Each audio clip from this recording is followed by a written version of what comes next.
ओम पार्थाय प्रतिबोधितां भगवता नारायण स्वयं व्यासेन गिरतां पुराण मुनिना मध्ये महाभारतम् अद्वैतामृतवर्षिणी भगवती अष्टादशाध्यायिनी अम्ब त्वामनुसंदधामि भगवद्गीते भवद्वेषिणी।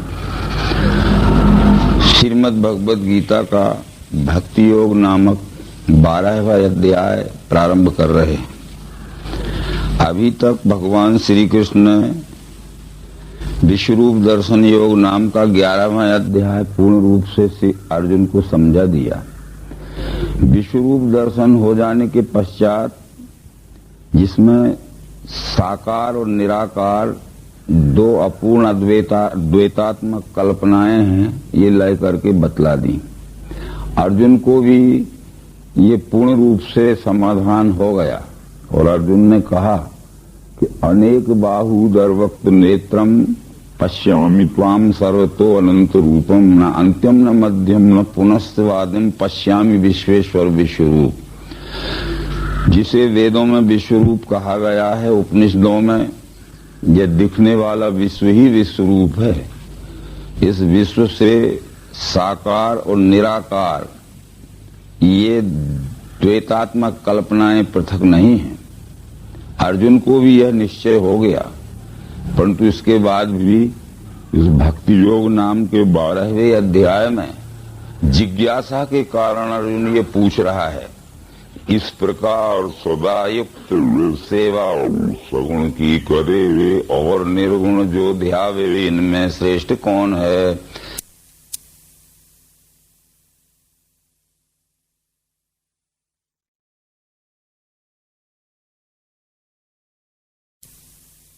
इस प्रकार हमने ये समझ लिया कि सगुण निर्गुण आदि अपूर्ण ज्ञान की कल्पनाएं सब इस अखंड विश्व रूप में विलय हो गईं। फिर भी सगुण को मानने वाले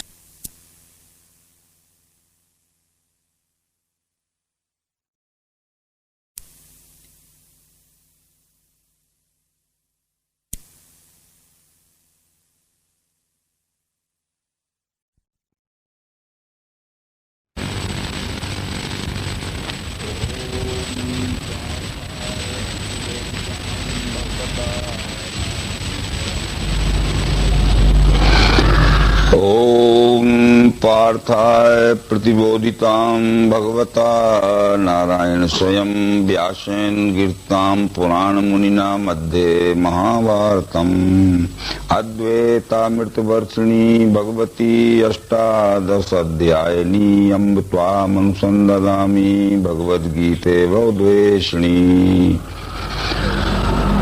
श्रीमद् भगवद गीता का भक्ति योग नामक 12वां अध्याय प्रारंभ कर रहे हैं। अभी तक भगवान श्री कृष्ण ने विश्वरूप दर्शन योग नाम का 11वां अध्याय पूर्ण रूप से श्री अर्जुन को समझा दिया। विश्वरूप दर्शन हो जाने के पश्चात जिसमें साकार और निराकार दो अपूर्ण द्वैतात्मक कल्पनाएं हैं, ये लय करके बतला दी। अर्जुन को भी ये पूर्ण रूप से समाधान हो गया और अर्जुन ने कहा कि अनेक बाहुदर वक्त नेत्रम पश्यामि त्वाम सर्वतो अनंत रूपम न अंत्यम न मध्यम न पुनस्वादिम पश्यामि विश्वेश्वर विश्वरूप। जिसे वेदों में विश्वरूप कहा गया है, उपनिषदों में यह दिखने वाला विश्व ही विश्वरूप है। इस विश्व से साकार और निराकार ये द्वैतात्मक कल्पनाएं पृथक नहीं हैं। अर्जुन को भी यह निश्चय हो गया, परंतु इसके बाद भी इस भक्ति योग नाम के 12वें अध्याय में जिज्ञासा के कारण अर्जुन ये पूछ रहा है, इस प्रकार सदा युक्त सेवा सगुण की करे वे और निर्गुण जो ध्यावे इनमें श्रेष्ठ कौन है। इस प्रकार हमने ये समझ लिया कि सगुण निर्गुण आदि अपूर्ण ज्ञान की कल्पनाएं सब इस अखंड विश्व रूप में विलय हो गईं। फिर भी सगुण को मानने वाला बड़ा है कि निर्गुण को मानने वाला बड़ा है? ये पूछना स्वाभाविक ही है, क्योंकि आजकल भी विश्वरूप दर्शन हो जाने के पश्चात कोई सगुण का प्रतिपादन करते हैं, कोई निर्गुण निराकार का प्रतिपादन करते हैं। उसी उद्देश्य से अर्जुन ने भी पूछा। भगवान श्री कृष्ण ने इसका उत्तर दिया कि रख के मन मेरे में सेवा मेरी सदैव जो करता है दृढ़ श्रद्धा से सो मेरे मत से बड़ा। श्री कृष्ण कहते हैं कि न सगुण को मानने वाला बड़ा है, न निर्गुण को मानने वाला बड़ा है। सगुण निर्गुण ये द्वैतात्मक कल्पनाएं जिस विश्व रूप में विलय हो जाती हैं, उस विश्व रूप को जान पहचान कर उसकी अपने स्वकर्म के द्वारा निष्काम भाव से सेवा करने वाला ही अनन्य भक्त है। उसको मैं ही बड़ा भक्त मानता हूँ। ये वेदों में भी इस प्रकार कहा गया है कि पुरुष ये वेदम सर्वम यत भूतम यच्च भव्यम। इससे आशय होता है कि पुरुष नाम परमात्मा का है, पुरुष एव इदम सर्वम। यह सब जो दिख रहा है आदि अंत मध्य है चराचर के विस्तार में, यह सब विश्व ही विश्व रूप परमात्मा है। उपनिषद जो वेदों के अध्याय हैं उनमें भी इस तरह सगुण निर्गुण की द्वैतात्मक कल्पनाओं का लय विश्व रूप में करके दिखाया गया है। संयुक्त में तत्क्षरक्षरम चा व्यक्ता व्यक्तम भरते विश्व ईशा। जो क्षर अक्षर का संयुक्त स्वरूप है, व्यक्ति यानी साकार, अव्यक्त यानी निराकार, दोनों भावात्मक कल्पनाओं का जहाँ विलय हो जाता है उसका नाम विश्वरूप परमात्मा है। उस विश्वरूप परमात्मा को जानकर अपने स्वकर्म द्वारा जो सेवा में लग गया है उसको मैं बड़ा भक्त मानता हूँ। तो इस तरह से कहने के पश्चात भी जो अक्षर या निर्देश से अचिंत अचल ध्रुव सर्वत्र व्यापी कूटस्थ ऐसे अव्यक्त को गए। श्री कृष्ण ने कहा कि अगर कोई निर्गुण को ही मानना चाहता है, निराकार को ही मानना चाहता है, तो निराकार जिसका कोई आकार ही नहीं है अथवा जो विशिष्ट आकार में नहीं दिखता है, अनिर्देश है, उसको हम अंगुली से निर्देशित करके नहीं बतला सकते कि कहाँ है और कैसा है, कि किस जगह है, कैसा है। अचिंत है, उसका चिंतन भी नहीं हो सकता क्योंकि वो केवल निराकार है। यदि चिंतन हो सकता है तो उसके स्वरूप सहित, उसके आकार सहित, उसके निराकार भाव का ही चिंतन हो सकता है। तो जो अक्षर है, निर्गुण है, निराकार है, अव्यक्त है, वो अचिंत है, अचल है, उसको कोई प्राप्त करना चाहता है तो अव्यक्त चाहने वाला जो उसे क्लेश हैं बड़े, गति अव्यक्त की पावे नर अत्यंत कष्ट से। उस अव्यक्त को या निराकार को जो प्राप्त करना चाहता है तो कितने ही कठिनाई में पड़े, वो कितने ही क्लेश भोगे, परंतु उसको ये साकार को छोड़कर निराकार मिलने वाला नहीं है। आशय इसका बतलाया कृष्ण जी ने कि गति अव्यक्त की पावे नर अत्यंत कष्ट से। तो ये पुरुषोत्तम जो विश्वरूप परमात्मा है उसमें गति, स्थिति और परम स्थिति ऐसे तीन शब्द आते हैं। तो गति अव्यक्त की पावे, अव्यक्त यानी निराकार को कोई प्राप्त करना चाहता है तो साकार के सहित ही निराकार मिलेगा, क्योंकि गति कहते हैं परिवर्तनशील चेंजेबल क्षर को। तो वो गतिमान क्षर के सहित ही, साकार के सहित ही निराकार अक्षर मिलेगा। परंतु वो गति क्षर सगुण साकार है, स्थिति अक्षर निर्गुण निराकार है। गति स्थिति दोनों का जिसमें लय है वो परम स्थिति पुरुषोत्तम है। इसलिए पिछले अध्यायों में ये बतलाया दिया गया था कि सतम परम पुरुष मुपैत दिव्यम, वो उस परम पुरुष परम स्थिति को प्राप्त होता है, यानी परमात्मा को प्राप्त कर लेता है। तो अक्षर निराकार मिल नहीं सकता है, साकार आकार को छोड़कर निराकार नहीं रह सकता। इसलिए साकार निराकार दोनों का विलय स्थान पुरुषोत्तम परमात्मा भी है। आशय इन संनियम इंद्रिय ग्रामम सर्वत्र संबुद्धया ते प्राप्नुवन्त मामेव सर्वभूत हिते रता। इंद्रिय समुदाय को संयम में बस के करके जिसने अपनी बुद्धि के द्वारा सर्वत्र व्यापी परमात्मा को देख लिया है तो उसकी यही पहचान है सर्वभूत हिते रता।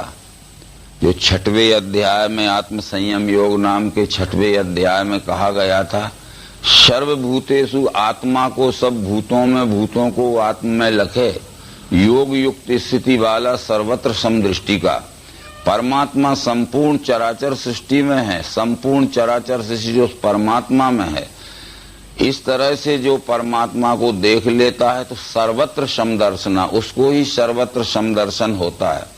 जिसको सर्वत्र समदर्शन हो चुका है उसके इस भक्ति योग नाम के 12वें अध्याय में ये पहचान कराई गई है कि सर्वभूत हिते रता। वो प्राण चराचर सृष्टि के रूप में दिखने वाले प्राणी मात्र की सेवा में स्वकर्म द्वारा हुआ लगा दिखेगा। यदि स्वकर्म द्वारा सेवा चराचर सृष्टि के रूप में दिखने वाले परमात्मा की नहीं कर रहा है तो वो सर्वत्र समदर्शन उसको नहीं हुआ है। ये 6वें अध्याय से सिद्ध है।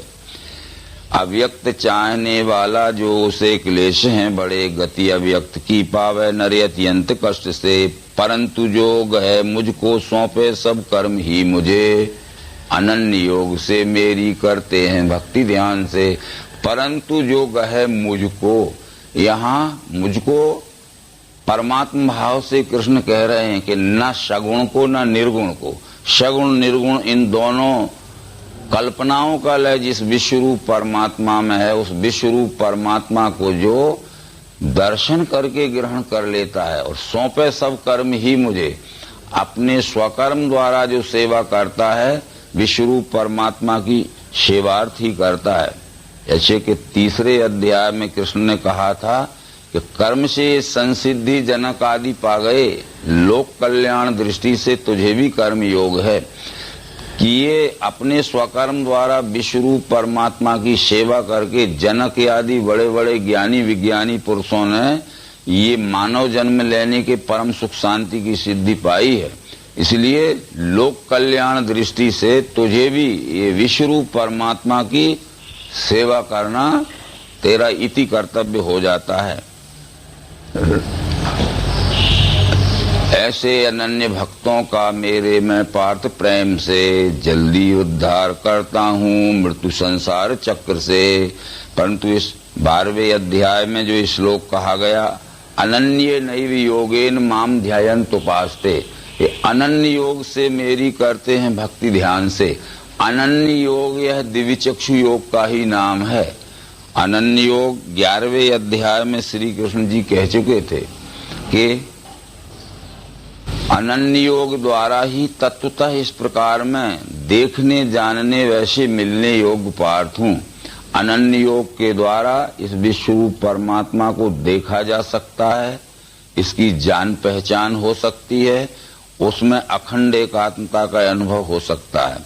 तो अनन्य योग नाम इस दिव्य चक्षु योग का ही है, विज्ञान योग का ही है।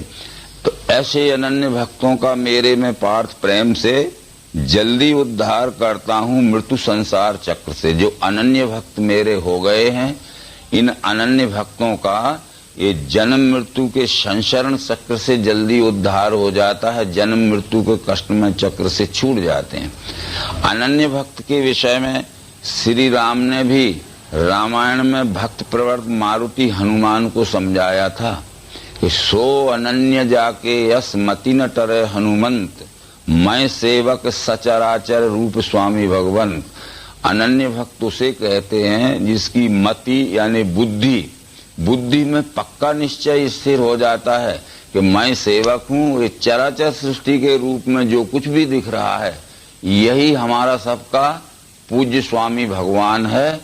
ऐसा निश्चय जिसकी बुद्धि में पक्का अटल स्थिर हो जाता है उसे अनन्य भक्त कहते हैं।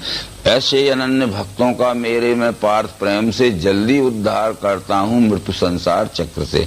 ये उद्धार करने का मतलब है उसका मनुष्य जन्म लेना सार्थक हो गया, इससे ज्यादा और उससे कुछ प्राप्त करना नहीं है, क्योंकि इन बातों को भगवत गीता के पिछले अध्यायों में भी श्री कृष्ण अर्जुन को समझा चुके। आत्मा में है जिसे प्रेम, आत्म में तृप्ति है मिली, आत्म संतोष में मस्त उसे कर्तव्य है नहीं। जिस व्यष्टि जीव आत्मा ने संपूर्ण विश्वरूपी परमात्मा को पहचान लिया और विश्वरूप परमात्मा को दिव्यचक्षु योग से जान पहचान कर अपने स्वकर्म के द्वारा इस विश्वरूप परमात्मा की सेवा में जो लग गया है तत्परता से, तो उसे कर्तव्य है नहीं। इससे ज्यादा कर्तव्य उसको कुछ नहीं करना है, उसका इति कर्तव्य हो चुका। तो रखना मन मेरे में, सौंपना बुद्धि भी मुझे, ऐसा करने से पार्थ मुझ में मिल जाएगा। तेरा जो मन है इस विश्वरूप की सेवा में लगा, बुद्धि से भी विश्वरूप की सेवा कर। मन में जो अनेक प्रकार के संकल्प विकल्प उठते हैं, ये संकल्प विकल्प तेरे निष्काम भाव से सेवा करने के लिए ही उठा करें, क्योंकि ये भगवत गीता के 6वें अध्याय में इस बात को कृष्ण जी ने कहा है कि संकल्प सभी त्यागे योगारूढ़ उसे कहा, होवे संकल्प से पैदा सो इच्छा सभी तजे। मन को आत्मा में जोड़े न करे ध्यान अन्य का। तो मन में जो संकल्प उठते हैं तो दो प्रकार के संकल्प होते, एक सकाम संकल्प होता है, एक निष्काम संकल्प होता है। तो सकाम संकल्प को भी छोड़ देना चाहिए और निष्काम संकल्प को लेना चाहिए। तो इस तरह से अपने मन को भी निष्काम संकल्प से विश्वरूप की सेवा में लगा, अपनी बुद्धि को भी विशुद्ध अवस्था में करके इस विश्वरूप की सेवा में लगा। ऐसा करने से पार्थ मुझ में मिल जाएगा। यदि तू चित्त को स्थायी मुझ में रख सकता नहीं, तो मेरे प्राप्ति की इच्छा पार्थ अभ्यास से करो। अब यहाँ एक बात आती है कि यदि मन बुद्धि भी हमने समर्पित कर दिए विश्वरूप की सेवा में, परंतु हमारा चित्त अभी समर्पित नहीं हुआ। जब तक ये चित्त समर्पित नहीं होगा तब तक विश्वरूप की वास्तविक सेवा नहीं हो सकती। पातंजल योग शास्त्र ने इस विषय में समझाया है कि योगा चित्त वृत्ति निरोधा, यानी चित्त पूर्ण एकाग्र जब हो जाएगा तदा दृष्टा स्वरूपे अवस्थानम, तभी ईश्वर के स्वरूप में उसकी स्थिति होगी। पर ये चित्त स्थिर कैसे होगा, तो उन्होंने अभ्यास वैराग्याभ्याम तन निरोधा, अभ्यास करते जाओ, निरंतर अभ्यास करते जाओ। ये विश्व ही परमात्मा है, इसकी हमारे स्वकर्म द्वारा चित्त लगाकर सेवा करना है। तो निरंतर अभ्यास करने से और जो आसक्तियों के संस्कार हैं हमें, व्यष्टि सुख भोग की तृष्णा, अति तृष्णाओं के संस्कार हैं, वो धीरे धीरे छोड़ते जाओ तो हमारा चित्त पूर्ण रूप से परमात्मा में विलय हो जाएगा। परंतु ये अभ्यास किसे कहते हैं? वो अभ्यास वैराग्याभ्याम तन निरोधा। शास्त्र ने ये कहा कि तत्र स्थितौ यत्नो अभ्यासा, स्थिति प्राप्त करने के लिए जो हम प्रयत्न करते हैं उसका नाम अभ्यास है। यानी किसी प्राप्त वस्तु में स्थिति प्राप्त करने के लिए जो हम निरंतर प्रयत्न करते हैं, उस प्रयत्न करने का नाम अभ्यास है। तो ये अभ्यास लंबे समय में पूर्ण हो सकता है, परंतु हो सकता है।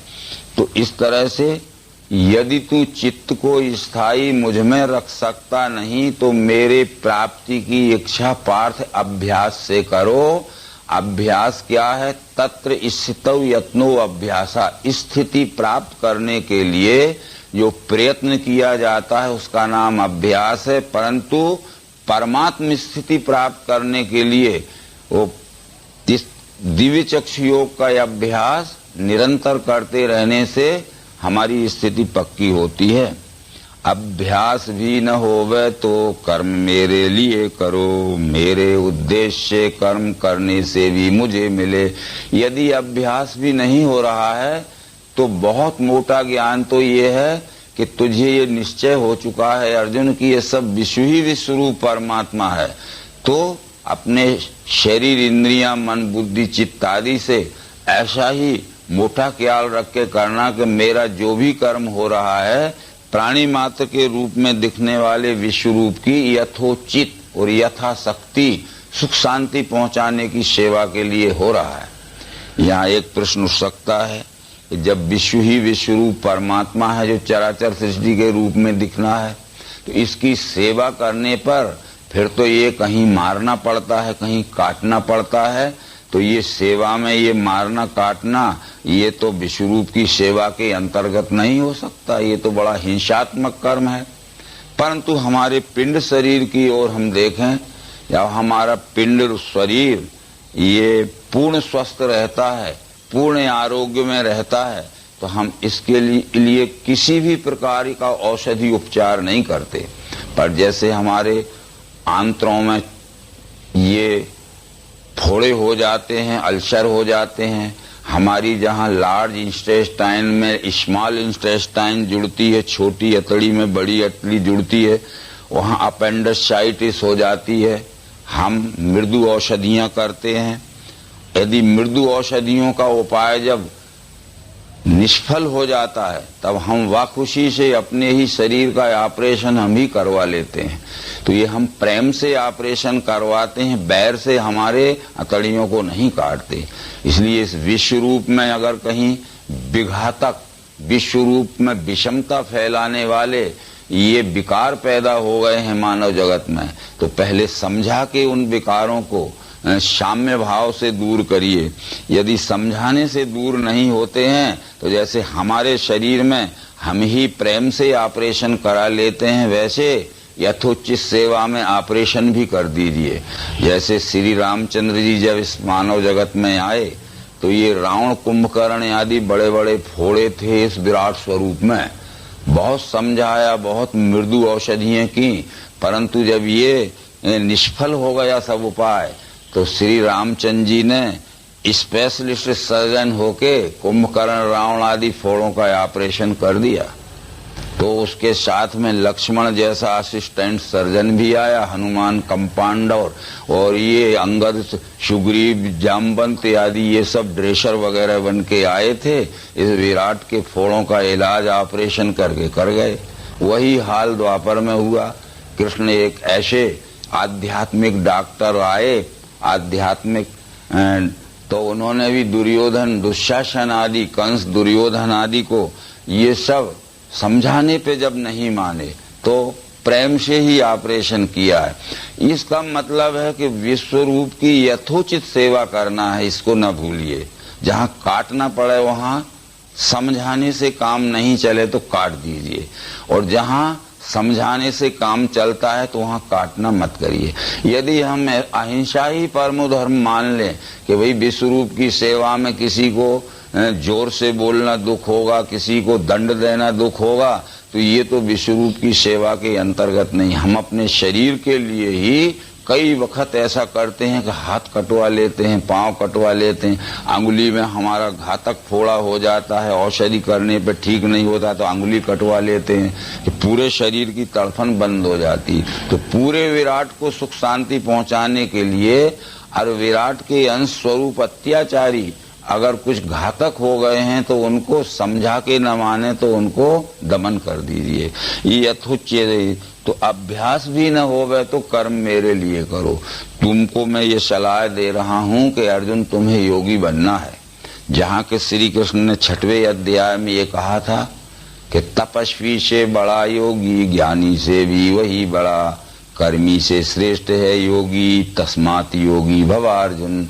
अर्जुन मैं तुमको योगी बनाना चाहता हूँ, परंतु योगी तो बनाना चाहता हूँ, पर कौन सा योगी बनाना चाहता हूँ कि हतो वा प्राप्स्यसि स्वर्गम जित्वा वा मोक्षे महीम तस्मात् उत्तिष्ठ कौन्तेय युद्धाय कृत निश्चया। तस्मात् योगी भवार्जुन, क्योंकि तस्मात् उत्तिष्ठ कौन्तेय युद्धाय कृत निश्चया। अर्जुन इसलिए मैं तुझे योगी बना रहा हूं कि इसलिए कि तुझे युद्ध करना है, ऑपरेशन करने हैं, बस ये योगी बनना है तुझे। ऐसा नहीं कि सिर झुकाता रहे और भीख मांगने के लिए तू भागने को तैयार है। ये योगी भगोड़ा योगी नहीं बनाना चाहता। योगी का अर्थ है विश्व रूप की सेवा में जहाँ जैसा मौका आवे उस तरह से यथोचित सेवा करना ही हमारी अनन्य भक्ति होगी। तो अब यह भी जो नहीं होवे तो अनन्य विचार से मन को रखना स्थायी कर्म का फल छोड़ना। ये भी यदि नहीं हो सकता है तो अनन्य विचार को मत छोड़ना। अनन्य विचार का मतलब है अन का अर्थ है नहीं, अन्य का अर्थ है दूसरा। परमात्मा के सिवाय ये विश्व में कोई दूसरी चीज नहीं है। जितने भी देवी देवता क्यों ना हो वो परमात्मा के विराट शरीर के अंगोपांग हैं। जैसे हमारे इस पिंड शरीर के कान, आंख, त्वचा, जीभ, नाक, हाथ, पांव आदि अंग ये भी तो सब देवी देवता हैं। जैसे हमारे कान में आकाश का देव बैठा हुआ है, हमारे त्वचा में वायु देव बैठा हुआ है, हमारे नेत्र में अग्नि देव बैठा हुआ है, हमारे जिह्वा में वरुण देव बैठा हुआ है, हमारी नासिका में अश्विनी कुमार, ये सब देव ही बैठे हैं। तो इस तरह से ये निश्चित समझ के तू कि अनन्य भाव से कि ये सब विश्व रूप जो दिख रहा है अनंत विस्तार में, ये सब समुच्चय स्वरूप परमात्मा ही है। ऐसा अनन्य विचार रख के मन को रखना स्थायी, कर्म का फल छोड़ना। मन में ये संकल्प विकल्प जो कि तुझे अज्ञान के भ्रम जनित संकल्प विकल्प हो रहे हैं, इनको छोड़कर मन को स्थायी और स्वस्थ रख के कर्म की फलासा छोड़ के युद्ध तुझे करना है। क्योंकि पहले अध्याय में अर्जुन ये कह चुका था कि यहाँ ठहरा नहीं जाता, मन में भ्रम छा गया, तो मन को रखना स्थायी, मन को भ्रमित मत रखना है अर्जुन। इसके बाद दूसरे अध्याय में भी कृष्ण ने अर्जुन ने ये कहा था, अज्ञान के दोष हिये समाये, भूला हूँ धर्म सो पूछता हूँ, होवेगा श्रेय स्थायी कहो सो, मैं सेवक हूँ आपका बोल देवे। धर्म और अधर्म किसे कहते हैं? मेरा मन भ्रमित हो जाने से इस समय ये मुझे विस्मृति हो गई है, इसलिए मैं शिष्य भाव से, समर्पित भाव से आपसे पूछता हूँ कि मेरे मन का अज्ञान जनित भ्रम निकालकर धर्म की सच्ची पहचान और मेरे स्वकर्म की वास्तविक पहचान मुझे करा दीजिए, ताकि मैं स्वकर्म आरूढ़ हो जाऊं। तो यह भी जो नहीं होवे तो अनन्य विचार से मन को रखना स्थायी, कर्म का फल छोड़ना। अभ्यास से ज्ञान श्रेष्ठ, ज्ञान से ध्यान है बड़ा, ध्यान से कर्म फल त्याग, त्याग से शांति है मिले। इस 12वें श्लोक में कृष्ण ये कहना चाहते हैं कि अभ्यास की जरूरत क्यों है, किसी भी विद्या का क्यों ना हो, अभ्यास की जरूरत क्यों है? क्योंकि अभ्यास की से ज्ञान प्राप्त होता है। और ज्ञान की जरूरत क्यों है? कि ज्ञान से पक्की पहचान हो जाती है कि ये विश्व ही परमात्मा है, यानी अभेद दर्शनम ज्ञानम। जो हमें भेद दिख रहा है, जो हमें द्वैत दिख रहा है, तो द्वैत में अद्वैत का दर्शन कराने वाले बोध का नाम ही ज्ञान है। इस तरह की भगवत गीता के 4थे अध्याय में भी कृष्ण जी अर्जुन को समझा चुके हैं।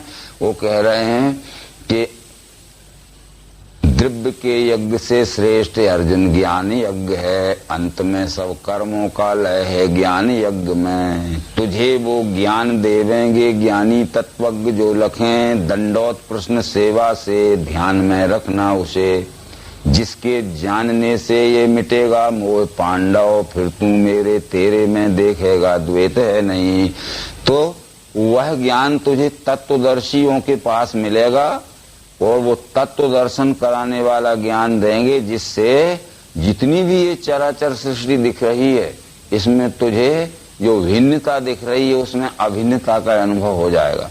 ये बात बार बार भगवत गीता में समझाई गई है। आगे भी 13वें अध्याय में कहने वाले हैं कि अभिन्न भूतों से जो है वो हमें भिन्न दिख रहा है। तो इस तरह से ये ध्यान, देखी हुई वस्तु के स्थायी स्मरण को ध्यान कहते हैं। जब तक हम वस्तु को नहीं देख लेते तब तक उसका ध्यान नहीं हो सकता। जैसे जिन व्यक्तियों ने आज तक मुझे नहीं देखा था, मेरा नाम सैकड़ों बार सुन लेते और अपने मुंह से कह भी लेते थे, पर इस स्वरूप का ध्यान नहीं हो सकता था। आज मुझे देख लिया है, मैं सैकड़ों किलोमीटर दूर भी चला जाऊं परंतु मेरा नाम सुनते ही मेरे स्वरूप का ध्यान हो जाएगा। इसलिए जो लोग ध्यान योग करने बैठते हैं उनकी वो निरी कल्पना का ध्यान है। जब तक वस्तु को प्रत्यक्ष देख नहीं लेते, जान पहचान नहीं लेते, तब तक उसका ध्यान नहीं हो सकता। इसलिए ध्यान जब हो जाता है तो कर्म फलाशय अपने आप छूट जाती है और फिर परम शांति मिल जाती है।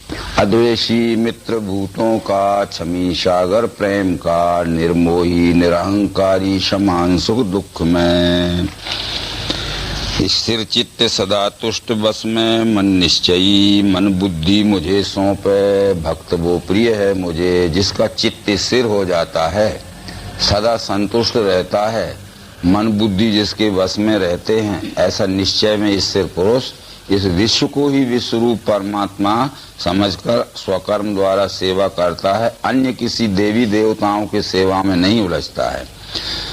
दुखी लोग नहीं करता आप होता नहीं दुखी, हर्ष क्रोध भय त्रास मिटे वो प्रिय है मुझे। उसका कोई भी कर्म ऐसा नहीं होता है जिससे प्राणी मात्र को किंचित किसी प्रकार का दुख हो।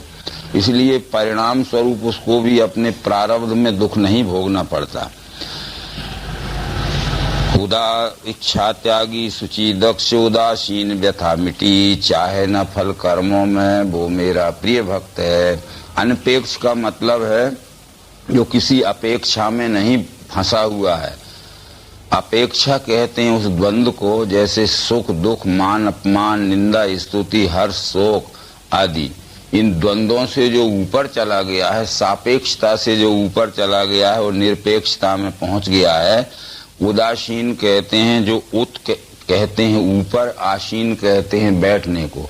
हर्ष शोक निंदा स्तुति आदि के जो ऊपर साक्षी बनकर बैठ गया है तो उसको ये भाव कभी भी व्याप्ते नहीं है। और चाहे न फल कर्मों में वो मेरा प्रिय भक्त है। तो हर्ष द्वेष नहीं दिखे सोचता, चाहता नहीं शुभाशुभ गए जिसके भक्त वो प्रिय है मुझे। किसी कर्म करते समय उसको सफलता मिल जाती है तो हर्षातिरेक नहीं करता है, और सफलता नहीं मिलती है तो दुख और शोक में नहीं डूब जाता है। शुभाशुभ गए जिसके भक्त वो प्रिय है मुझे। ये शुभ अशुभ का मतलब होता है हम जैसे अज्ञानी या भ्रमग्रस्त जीवों को शुभ अशुभ बड़े जल्दी लग जाते हैं। हम जब कहीं रास्ते में जाते हैं तो खाली घड़ा लिए मिल गया, कोई एक आंख वाला मिल गया, कोई अथवा कोई बिल्ली रास्ता काट गई तो हम कहते अशुभ हो गया और हम बैठ जाते हैं। सच्चा पुरुषार्थ करने में भी निष्क्रिय होकर बैठ जाते हैं। तो जो भगवान का अन्न भक्त हो गया है विश्व रूप का, तो शुभाशुभ गए जिसको भक्त वो प्रिय है उसे शुभाशुभ नहीं व्यापते हैं। ये बात रामायण में श्री राम ने भी कही है कि त्यागई कर्म शुभाशुभ दायक, भजहि मोह सुर नर मुनि नायक।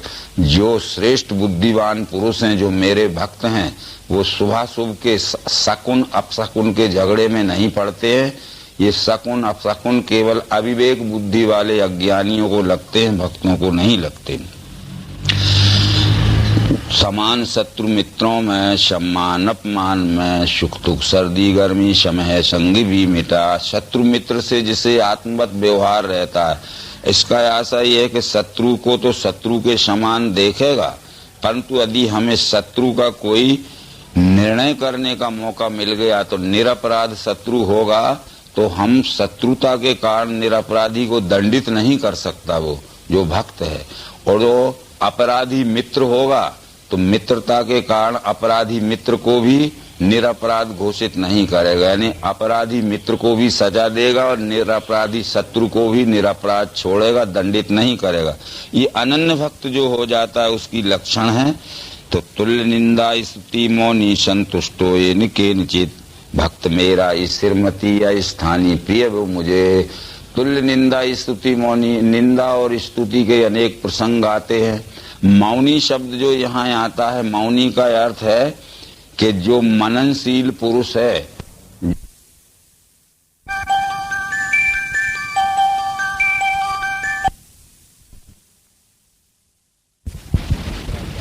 आदि शंकराचार्य ने कहा है कि इति तद भवेद मौनम सताम सहज संगीतम, गिरा मौनम तु बालानाम प्रयुक्तम ब्रह्मवादवी। सत्य भाषण करना यह ज्ञानियों का मौन है, और मुंह से कुछ न बोलना यह मूर्खों का मौन है। इसलिए मौनी यानी मननशील व्यक्ति यानी मुनि यानी मौनी, ये यहाँ अर्थ है। मुंह से कुछ न बोलने का अर्थ मौनी नहीं है। अनन्य भक्त जो मेरा श्रद्धा से कहा हुआ, यथार्थ धर्म पाले वो अत्यंत प्रिय है मुझे। वही मेरा अनन्य भक्त है कि जो मैंने अभी तक अनन्य भक्त के लक्षण बतलाए उनको वो नित्य के व्यवहार आचरण में लाता है, वह मेरा अतीव प्रिय भक्त है, यानी सबसे अधिक प्रिय भक्त है। उनके अंतर्गत ये सकुन अपसकुन की सब बातें आ गई। अब हम अनन्य भक्त तो बनना चाहते हैं और जन सेवा के लिए जाना चाहते हैं, परंतु बिल्ली रास्ता काट गई तो सिर पकड़ के बैठ गए, हम कैसे अनन्य भक्त होंगे। ये सब बातें समझाते हुए ये भक्ति योग नाम का 12वां अध्याय समाप्त। नर्मदे हर।